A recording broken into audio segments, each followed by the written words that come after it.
ease, breathing quiet, sentiment, benevolence. Dharma friend, sitting still in vital silence, wanting nothing, we practice eco-Buddhism together.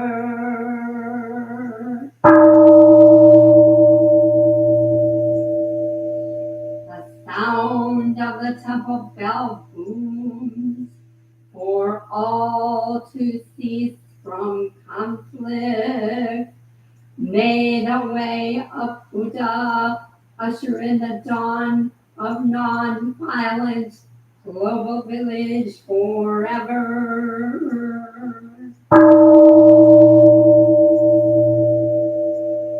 Here is the after sound of the bell.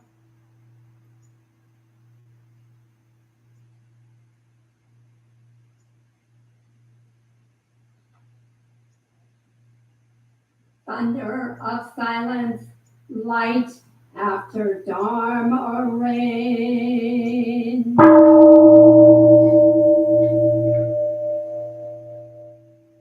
Om Amoga Vairocana Mahamudra Manipadma Chavala Parvataya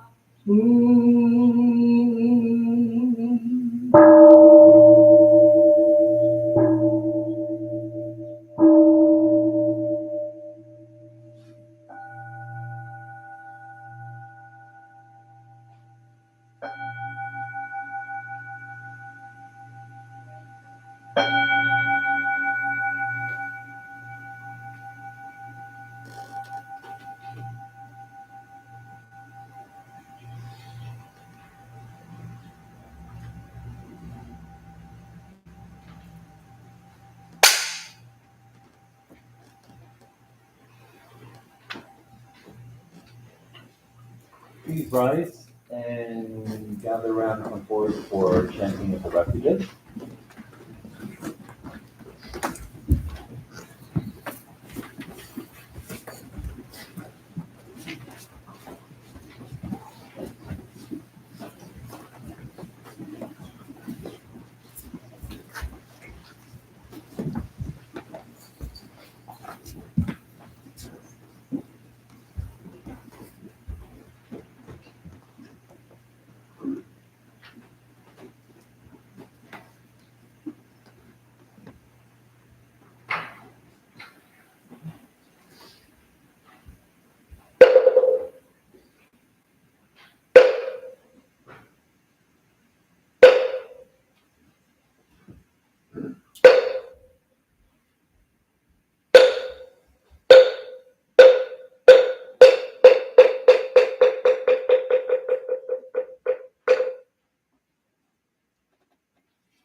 Now in English, please repeat after me. I go for refuge to the Buddha. I go for refuge to the Buddha. And resolve with all beings. And resolve with all beings. I will cultivate a heart of enlightenment. I will cultivate a heart of enlightenment. And realize the great way. And realize the great way.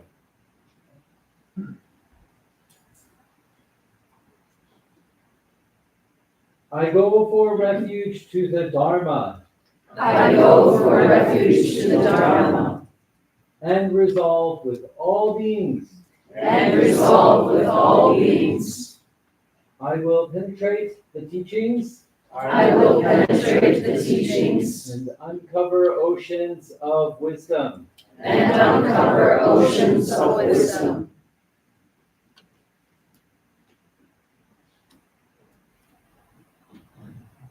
I go for refuge to the Sangha. I go for refuge to the Sangha. And resolve with all beings.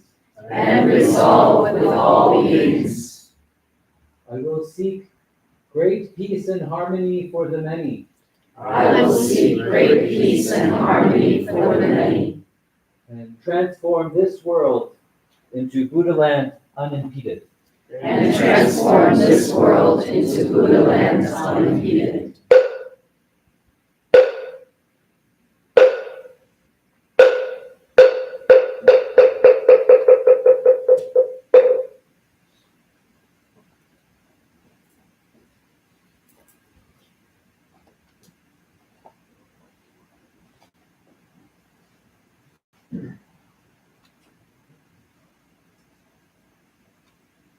We're going to read dedication before our next session.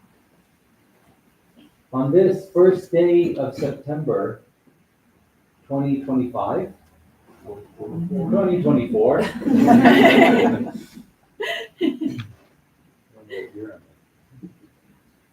We acknowledge that this land where our temple buildings stand has been the home of native peoples. Potawatomi, Yodawa, Ojibwe, the Council of the Three Fire Tribes, and also of Black Americans. We know that this neighborhood used to be a historically Black neighborhood during times of racial segregation and oppression. Continues to this day.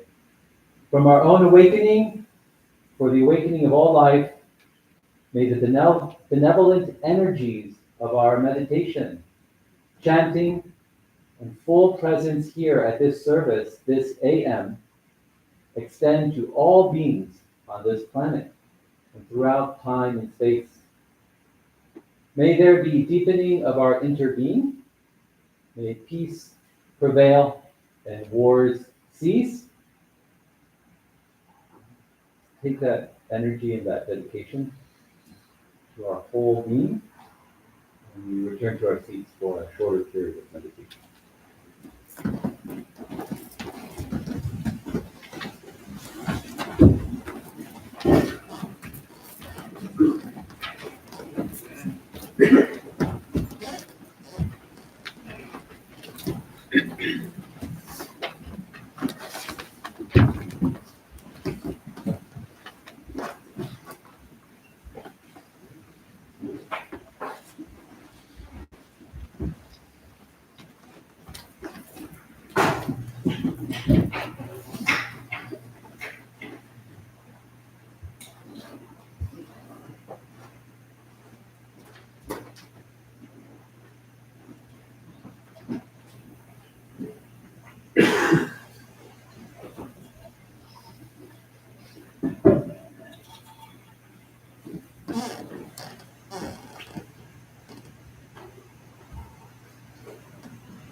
haven't told you fresh.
Please sit comfortably, and if you'd like to come up, or do you stay the seat? Kind of stay where you're at. Usually you just stay where you're at, but if you need to turn around, if you're suddenly falling asleep.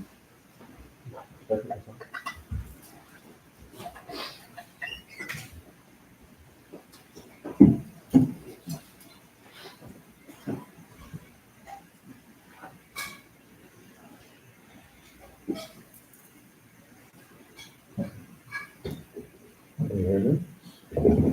Can you all hear me? Check it out. I'm gonna take it. Good. Okay. Hope you all can hear.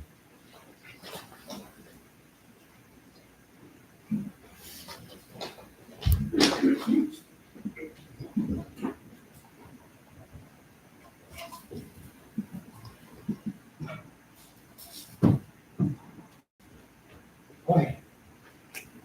Welcome in, everybody. Just like to take the first couple moments before I introduce myself I would like everyone just to scan the room. Just see who else is in here, and if your eyes meet anybody else and you feel comfortable, just give them a little smile. This is our community today. You can turn around behind you.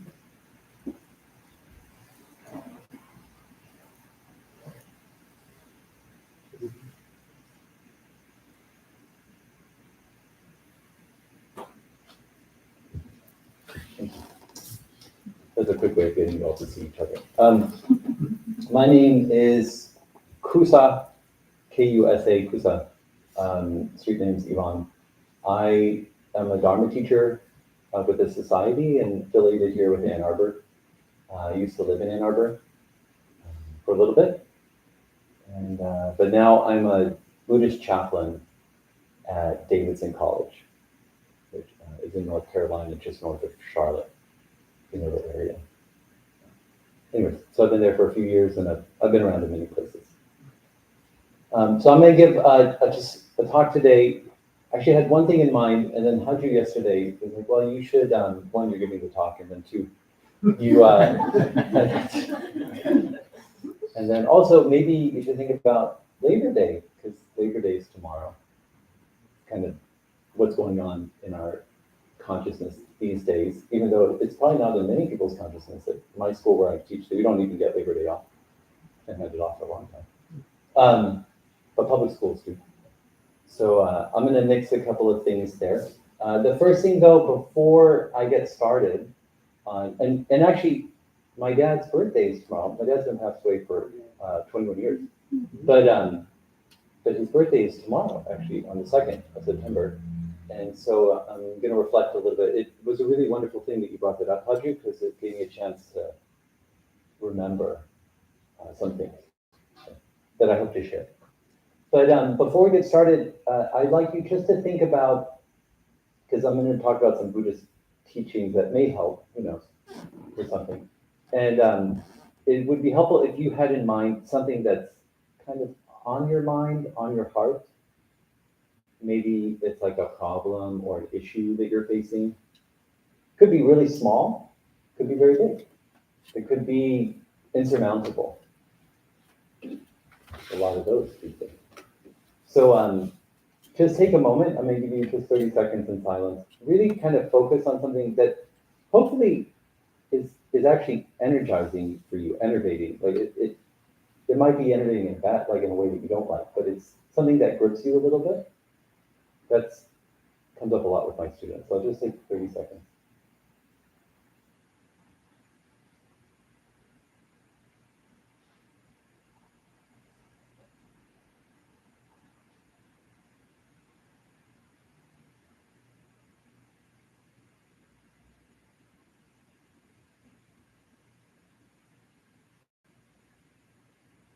As you're thinking about it, don't just make it a head problem or head issue. Really try to feel it in your heart and in your body, if it's moving you in some way. And if you don't feel it, you know, you might check in. Are you not feeling it because you're numb to it? Or are you not feeling it because you don't know how to feel it? You just take a few more seconds to check in with that.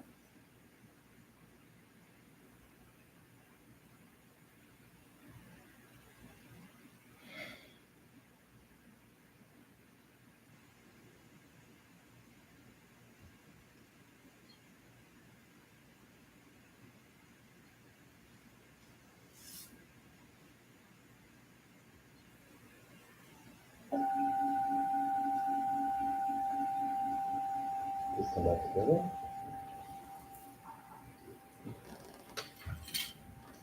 It's really important that you have something, by the way, that's going on in your life. One, because you do, you're alive. And two, because this Dharma is not about me. I'm going to say some stuff, but it's not really about me, it's about you, you know, and the work that you do and the work we do together. So one of the things that was on my mind, you know, recently, I actually had an event on Tuesday that I canceled. It was going to be kind of the topic of the event, is that, you know, with students that I work with at Davidson, I mean, there's kind of all sorts of things coming up. But there is, for some of the students I work with, a kind of general feeling of paralysis. How do I change anything? Right? It's a very real feeling. So it's like a fear in the face of the insurmountable. How do I change or make change at all? And then how do I just be okay knowing that there's a lot of stuff going on? You know, floods in Bangladesh just going on, genocide in Gaza, also fear throughout Israel, rising anti-Semitism in this country and Islamophobia, severe floods outside Kathmandu in Nepal, I think it's just, there's a lot of stuff happening. So how can I just be okay today, with all this stuff? I'm not gonna give you, I don't know if you're gonna get any answers from today. But I hope that you just feel a little bit more like, oh, maybe I can think about it, even if you don't agree with anything I say. And everything I say is kind of coming out of here. So the quick kind of like where I want to go is from what I've gleaned from Buddhist wisdom traditions. And I just want to acknowledge that the talk today is kind of informed from a sutra that I've read. I forget the name of it at the moment. And then I've taught it a few times. And from a talk by Larry Ward from the Lotus Institute, Larry and Peggy Ward, if you don't know them, you should listen to talks from them. And a specific talk of his, I think it's called Footsteps in the Halls of Time, about working with ancestors. And I'm not going to talk about the stuff he does, but it's a really powerful talk. You should find it. So what I want to get at is that one thing I've learned to work with is trying to see where I fit into different time scales and physical scales. So there are some actions that are just like, I got to deal with it. It's my junk. I got to take care of it. And then there's some things that are community actions that I actually need to work with community. It's not for me to do. It's beyond me. And then there are some actions that are transgenerational. They're just so big that it's going to take time. And we have to work and think really with the people in front of us that maybe don't exist yet or are not here in this form, and then the people behind us. And that some of the frustration I see with students I work with and myself is that I often confuse community and transgenerational issues with individual issues. That I think it's my responsibility to do something that's really a larger thing. That doesn't absolve me of responsibility. It just means that I need to shift my efforts. So that's where I'm going to go. That's what I want you all to think about. But because it's Labor Day, I want to reflect a little bit on Labor Day and my experience with it, which is primarily through labor unions. And so I'm going to talk a little bit about labor unions, but primarily through my dad. So my parents were immigrants. My mom came from state of Hidalgo, just north of Mexico City. And then my dad was from Germany. And they met in Acapulco and then moved to the United States in 1960. Actually, I was born very late. I'm called the joyful accident. But, and they cut me. So, and I'm around, which is good for y'all, because I'm here today. But so the reason I bring that up is because I want to talk about labor unions, but I want to talk about it from my experience of it, right? Not like, you can read about labor unions all you want. You learn the theory and stuff like that. But I want to talk to you about my experience growing up. When I grew up, my dad was almost retired. He retired when I was about 5 or 6, I think. He was born in 26, so he was 54. So he retired when he was 58, 59. So my experience of labor unions, for one, was that I had a father who could retire before he was 60. I see some of you nodding your head, because you know that that's hard to do these days. Anyways, I had the experience of a father who retired when I was a kid. My experience of labor unions involved, he was part of the International Brotherhood of Electrical Workers. He was an IBW electrician. And he joined it. He was in Canada and was a painter. He was actually a farmer. His family was a farming family in Germany. And then when he was in Canada, he had to do other things. So he became a painter and kind of car tradesman. And then in Los Angeles, Orange County, somehow got hooked up with the IBW because he could do that. He didn't really have any electrical skills. He joined and they took him in. You know? And so when I was like 7, 8, 9, a lot of my experience with unions was, one, I had a dad who retired. We were not a very well-off family. I would say we were actually slightly above poverty line, but I never experienced that because he had a pension. And he had paid off his house because he bought a house when he could do that in the 60s. And so it's a kind of interesting experience of like knowing that you're in some sense poor, but not poor, right? Because we weren't food insecure by any means.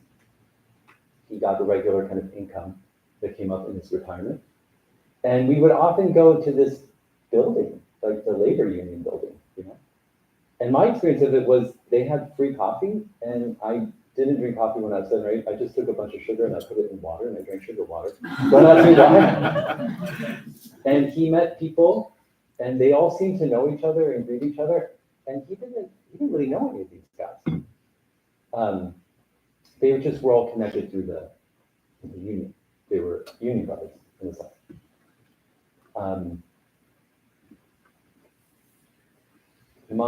My brother is also an electrical part of IUW, and my experience of that, I don't talk to him all that much, but when I do talk with him, he's always in random places. He goes to LA, Los Angeles, he goes to Las Vegas. He's in Salt Lake City right now working on like a data center. And wherever he goes, he checks in with the local and he could get a job. And it's not always right away, it takes time. There's like a local book, and then there's a traveler's book, and there's like a whole like thing to labor unions. But there's a kind of solidarity, and there's a kind of continuity, and so on. So there's that's my experience with labor unions, with him. My uncle, make sure I don't just tell you a bunch of stories. There's a point, Walter. But I think it's important because it opens up our imaginaries of what's possible if you're not familiar with it. And look, don't get me wrong, every institution has problems, unions have problems. I'm not here to be like, unions are great. Tomorrow's Labor Day. So when I think of labor, I think about unions, and I think about international solidarity, which I won't talk too much about here. And May Day, which is another Labor Day, that's International Labor Day.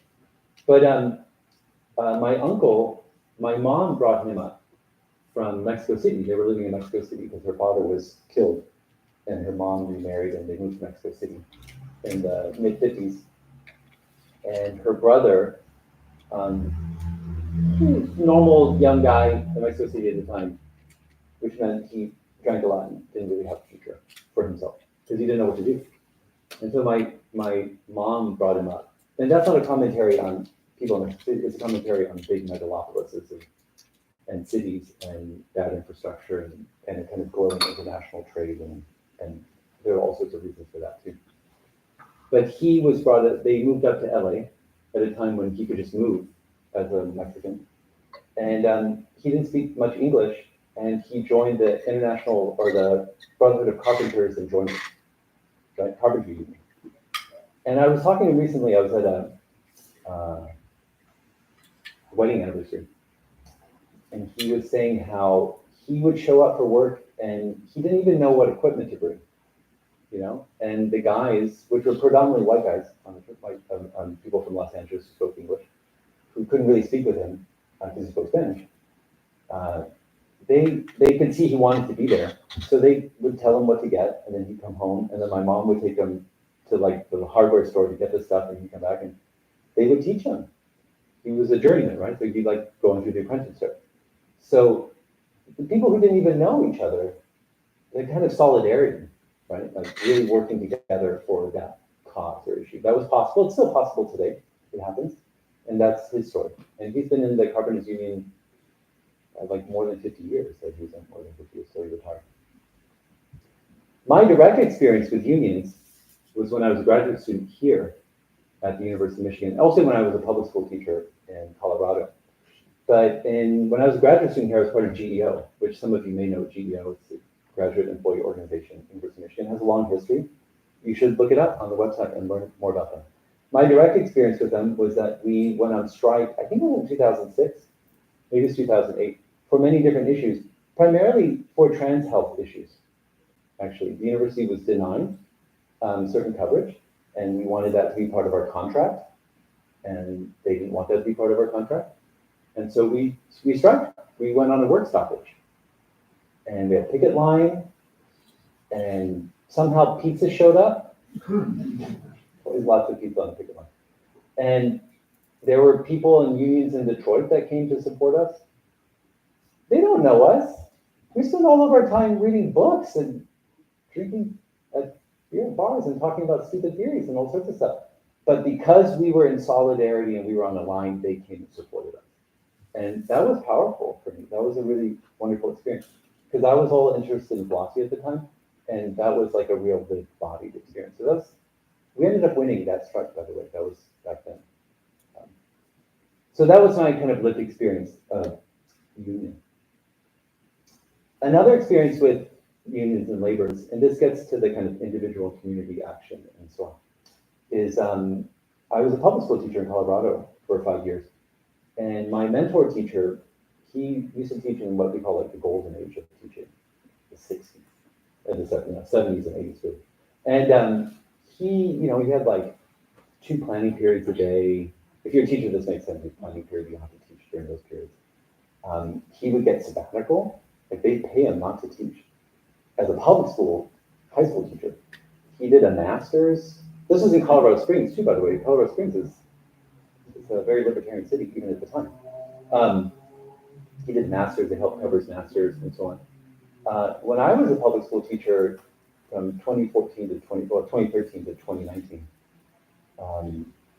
a lot of my colleagues were living paycheck to paycheck.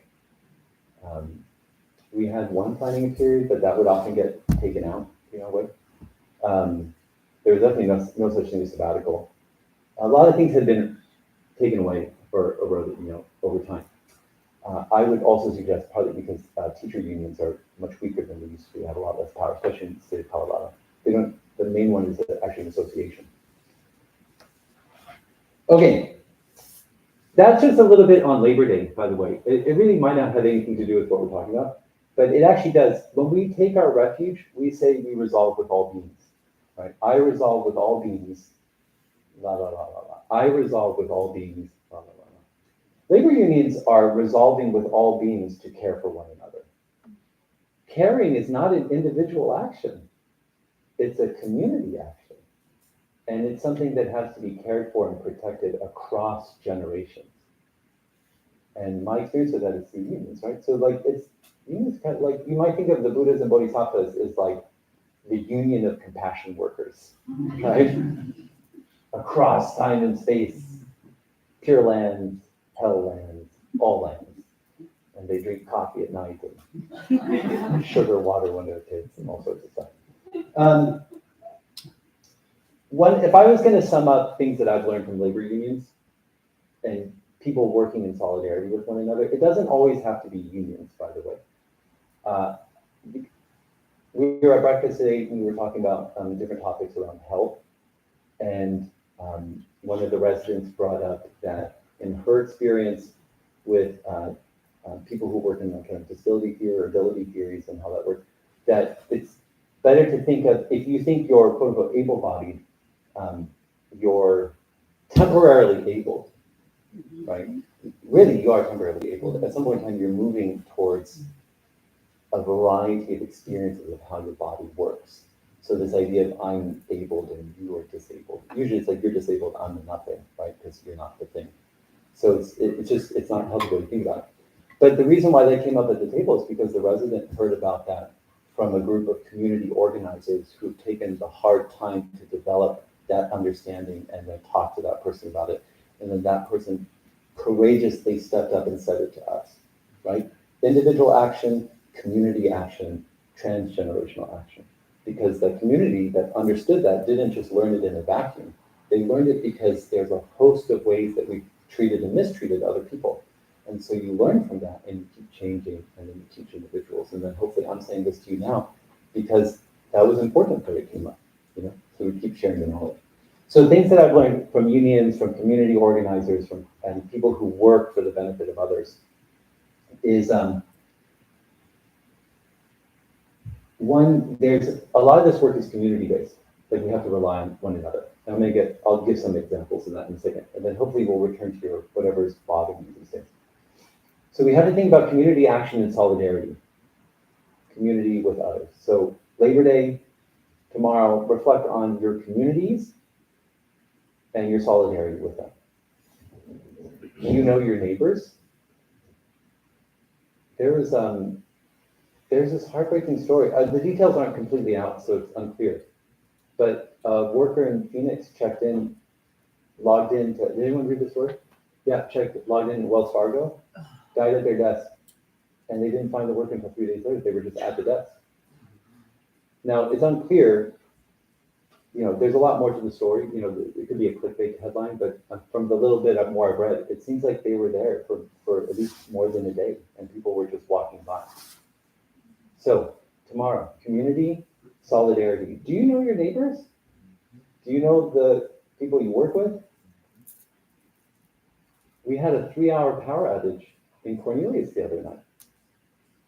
You don't think about the electricity until it's not there. How everything you do, people down the street whose healthcare dependent upon it, even just like being cool on a very hot and sticky and humid night. And we got the power back because of electrical workers, So anyways, community and solidarity. And I'd like to think generationally, right? Beyond our time. How do we fit into a larger time? You work 5 days a week, hopefully 40 hours, so that's kind of flexible. That was fought for more than 100 years ago, because people could see into the future and say, it's not sustainable what we're doing now, we need to fight for future generations. And so what's going on now, later? The Buddha did not teach for just the Sangha at the time.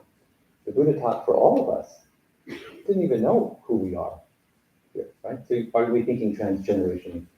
And just the transgender. That's kind of what I think about community. And there's a kind of actually joy and community and connection that you can just be connected to other people. So Buddhism, in our kind of compassion union, right? What connects us is suffering, that we're all going through things. It doesn't have to be really big, just going through stuff, right?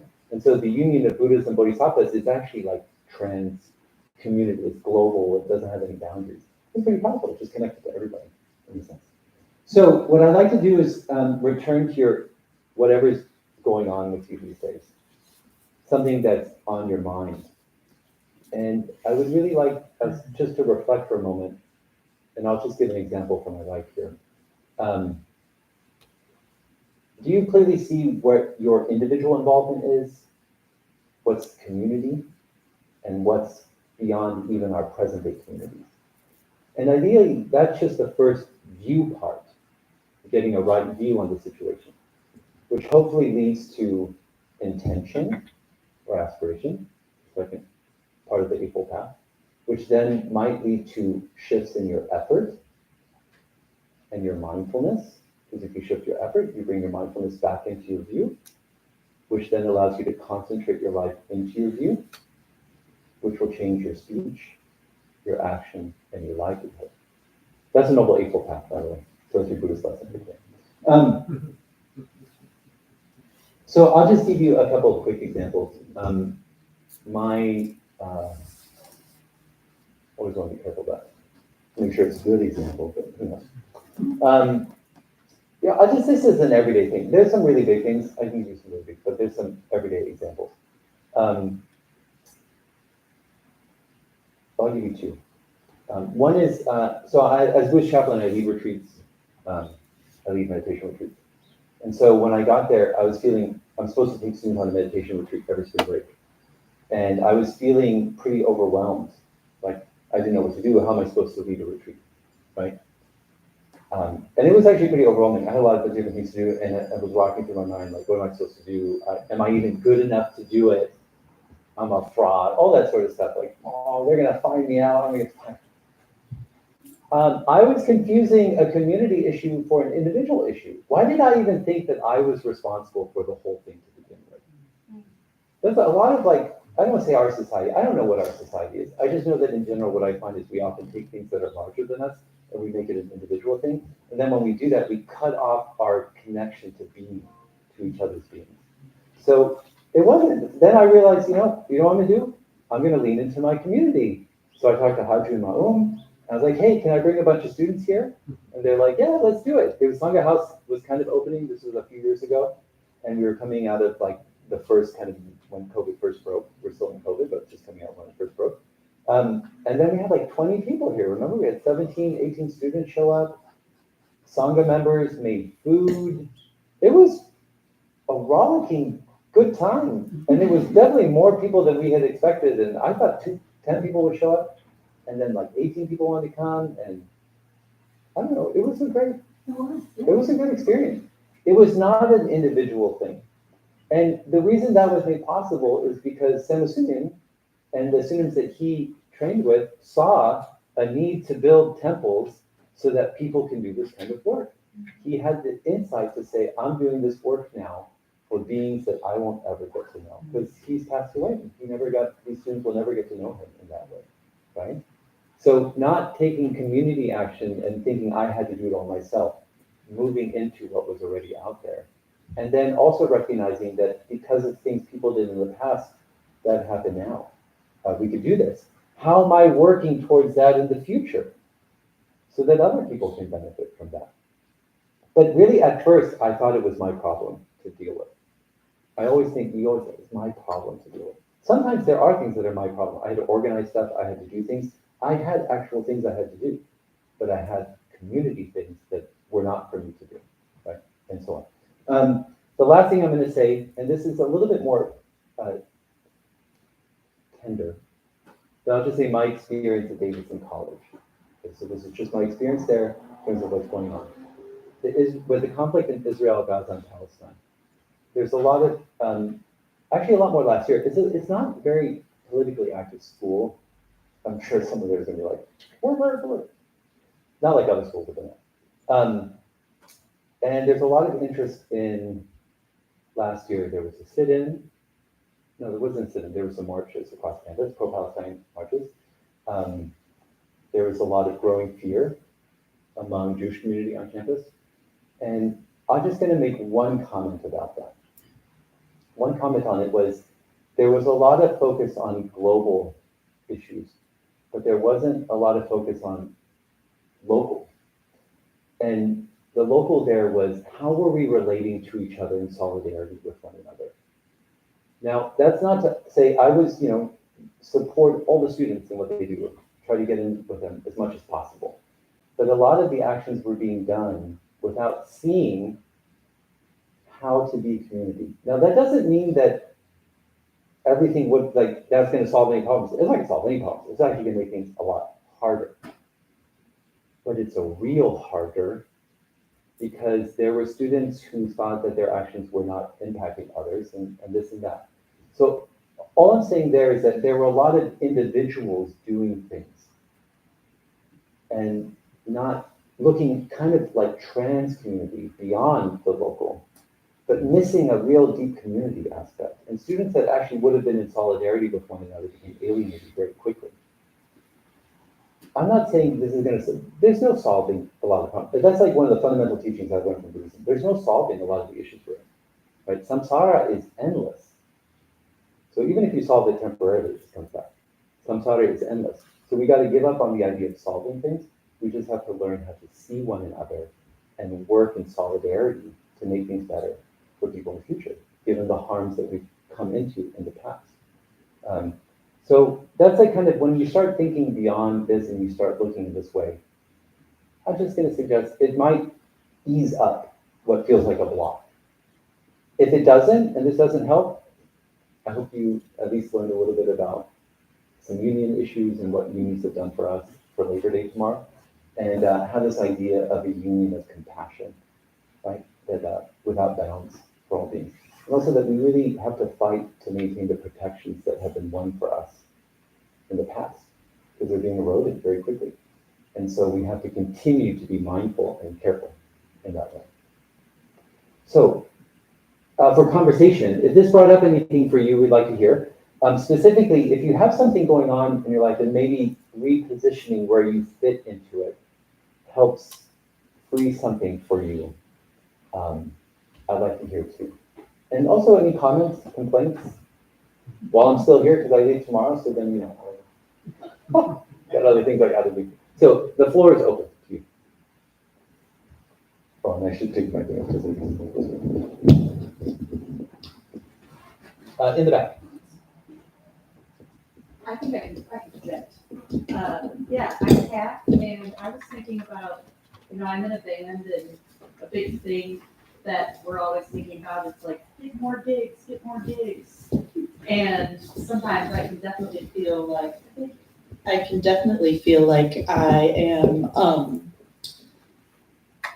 like, oh, it's all on me because I'm the band leader to get these. And then when you were saying that, I was reflecting that it is definitely a community thing. You know, it's something that we all do together. So it's something that I can open up and say, what do you think would be a cool thing to do? Like, how could we be involved together?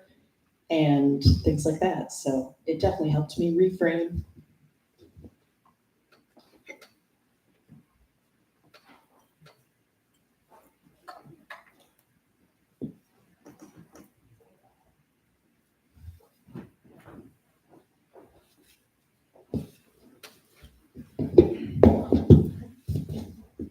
Thank you.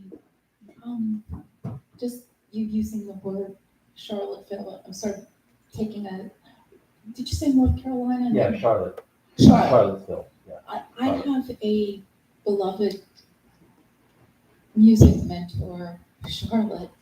You know, she taught me my most difficult piece. Learning the piece was like studying theory for 6 years.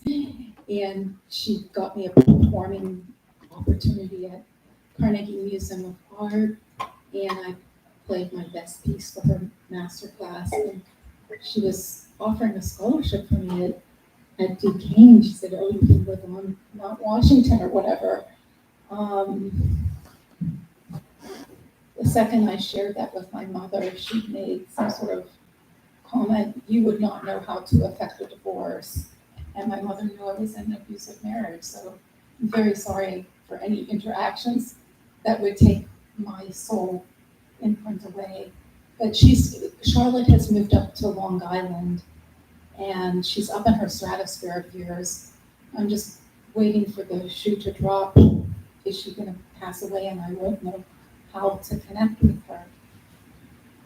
Yeah. So thank you for Charlotte. Yeah, thank you for that. Oh, we have a okay.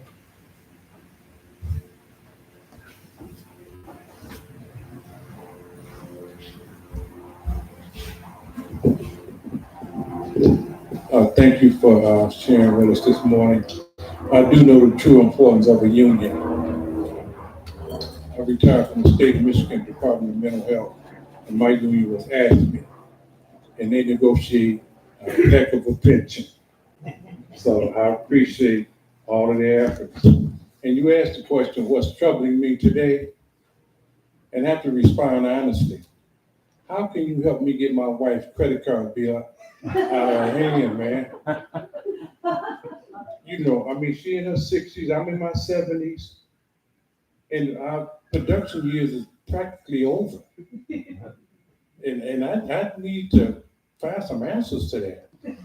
You know, my wife ain't never met a store she didn't like.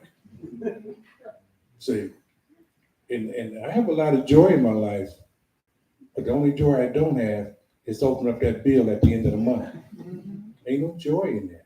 So that's, I constantly talk to her about it, but it seems like it's falling on deaf ears.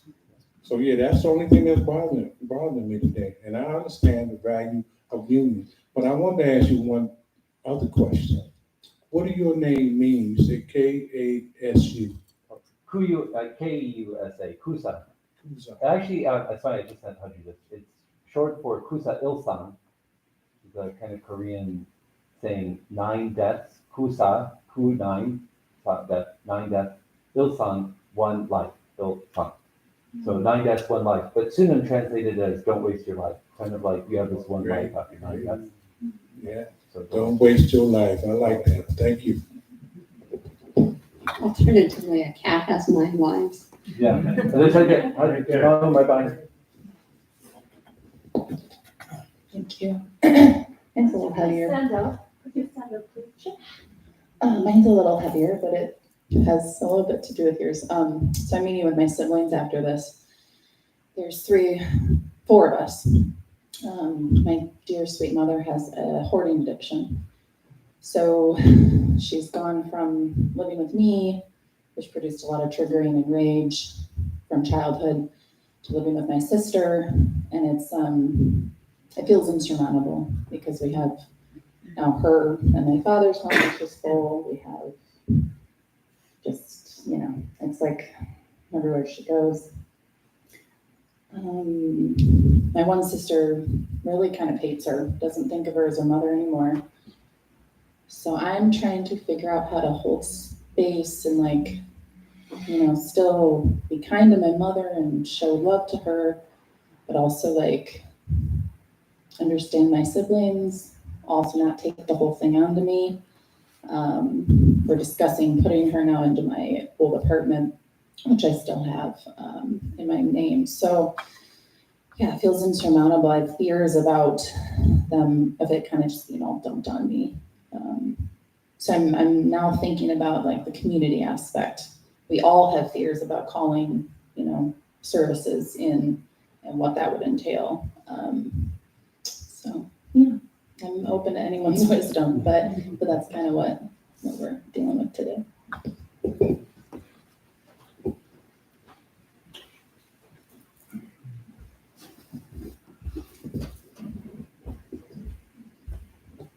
Thank you. I have a strained relationship with my father right now. I'm a college student in my sophomore year. And so I am looking right now at that transition of setting boundaries with him, which is a lot. And essentially, like, my mother's made it clear that until like I can talk to him, and it would have to be an mediated setting because he's not particularly good with feedback. He is going to continue to be hurt by the boundaries that I'm setting, with no explanation, which I understand can be hard for him, but I do more selfishly wish that there was more self-reflection on his end. So that's what I'm facing at the moment of that transition. I am also living in a much more liberal household now. I live in a co-op which has like socialist roots. I'm very proud to live there, but I fear when my parents visit, they're not going to approve as they are moderate to conservative. So I am slightly worried about my parents being like, no, you can't live here, which is unfortunate because I really like the house I'm living in right now.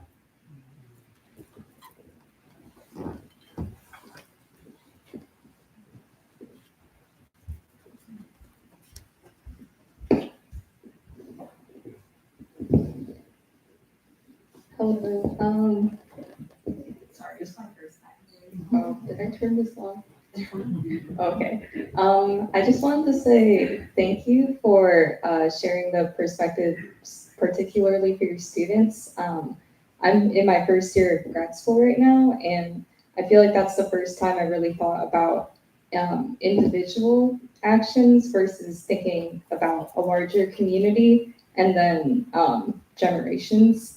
I think that especially at this point in time, I feel like I've experienced exiting school to college to the real world where it felt like I always had a community around me, and then slowly everyone's started moving away and problems have become more serious as I've gotten older.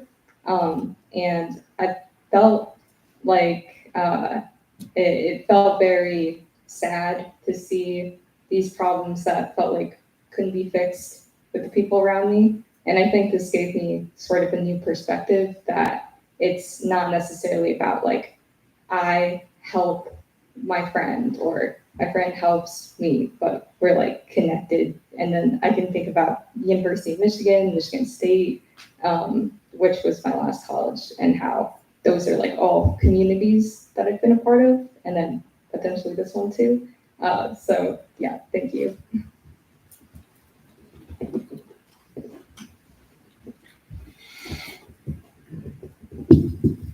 Hi, thanks. So I want to, I guess, go back to the issue of labor, and yeah, I mean, one problem I was thinking about in the 30 seconds was how we get to influence the world and how we get to like have a positive impact and change things, and like to do that really in most settings you have to communicate and be very well at communicating in a large setting. And for me, it's like, it's super easy when it's like less than 10 people. I can be like the funniest person in the room and everything, and you know, but then when it's 30 people, like what you're doing, well, I guess what I'm doing right now, it's it's really difficult. And like every word I say, I get embarrassed. Like, why did I even say that? I should have said, you know. And yeah, I guess like solving that problem, like connecting together and making it easier for people to communicate and to you know, have a say in things. I think is really great. Yeah, that's true democracy, I would say. Is when yeah, I guess when you feel like you can express yourself in front of 50 people like you would do in front of 5 people. Right. So yeah, thank you. I think we're at time, but I just want to say one thing. And then who's doing the announcement? Oh, you know, okay. We'll leave this now. So, just as a quick thing, you know, we're in the Zen tradition here, Korean Sun, Kamo Sun. So there's, I don't understand a lot of this stuff. I'm just still learning a lot too. But, you know, there are many ways in which Buddhist teachings from other Chan masters and Sun masters have really been helpful. A lot of this focusing on causes and conditions is really important. Like, it became really important for me to really wake up to the fact that I need to work with my causes and conditions, not somebody else's, and not confuse somebody else's work as in any way related to my healing in a way. And so some of the things that have come up, I don't want to address directly because it's hard to do that if you don't know all the nuance. So I'll just say a little bit about something that came up recently for me. And I share this with permission of my sister, whose birthday is actually today, because she's schizophrenic. She's had a long history with schizophrenia. And she lives in Colorado Springs near us. But basically we live near each other. We have to be close to one another. And she's self-sufficient in many ways, but it's just good for us to be together. And she's also going through menopause. Yeah. And women's healthcare sucks. Anyways, so and I'm learning that as a cis male body person, you kind of know it in theory. It's like, oh, I knew this in theory, but we're learning it, like I'm learning it now indirectly. And even seeing like my reactions to things she's saying, no, that it's bad, but then talking with my wife and seeing like, no, this is actually much worse than I thought it was. So the reason why I bring this up is because there's like the kind of issue she's going through now. She's going through this, what she keeps referring to, change of life, this transition in her life, that there's stuff she has to work on, we have to work on together. And then there's a lot of fears that I have around it. You know, how is she going to progress? How is she going to develop? And what's going to happen here? And sometimes I think if she gets her stuff together, I'll feel better. Like my fear will go away if we can just get her situated correctly. And I'm just going to say from my own personal experience, that is false, actually. That what needs to happen there can go so far, and at some point in time, there might not be an answer anymore. And then it's just, we've gone as far as we can. And then there's what I need to do to work through whatever I'm going through with it. And that has its own path, and they're related and they're not the same, right? Everything is identical and different at the same time. So I think just having a clear view to look at the complexity of a situation and seeing the causes and conditions for each one, and then how we as individuals are complexes of causes and conditions. When the Buddha said there's no self, he didn't say like, you're just this vast emptiness. No self is interdependence. That you're like a vast, wonderful, beautiful network of interdependent relationships. So if we keep seeing ourselves as one thing or as somebody else doing, then we have to keep opening and opening and opening and seeing that. So that's all just some of the things that came up made me think about that. And it's hard, it's helpful to have somebody to kind of like, hey, it's not, their job is not your job. Your job's not their job. Like, but we work together, community, right? Kind of thing.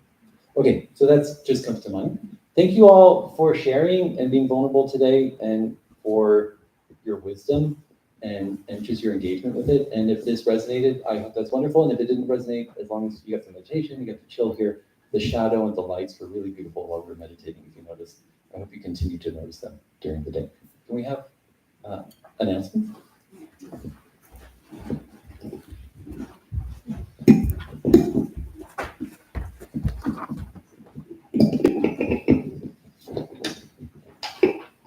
Hello, everyone. So I haven't done announcements in a while, so hi.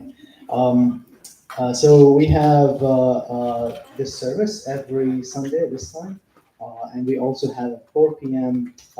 Service every first and third Sunday of a month. We have so you can look at all these events here in this paper. There's retreats for one day overnight or multiple days. There's actually one happening in Toronto, Chicago, Mexico City. That looks interesting. There is a meditation course. You'll see the times here, and also yoga classes. And let's see, there's the recovery Dharma. Recovery Dharma will meet noon today in historic Google Hall. Yep. The big yellow house next door. Over there, yeah.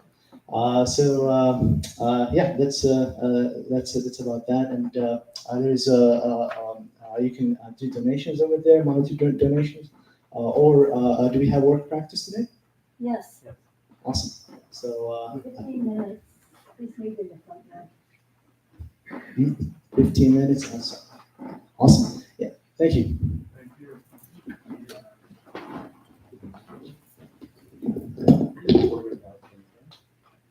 Okay, well, let's stand and do 3 Buddhas, if you don't mind. Just standing and doing 3 bows, and then we're going to have to clean the mats and cushions, right? Or no? No, just you can tell I'm a little bit new today.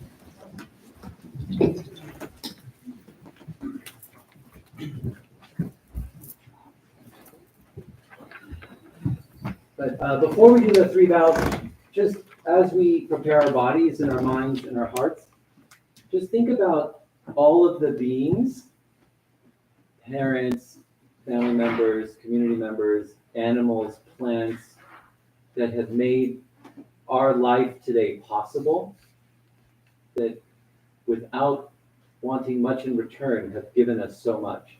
And so we just carry that forward into our life and into our day and weeks ahead. 3 slow bows.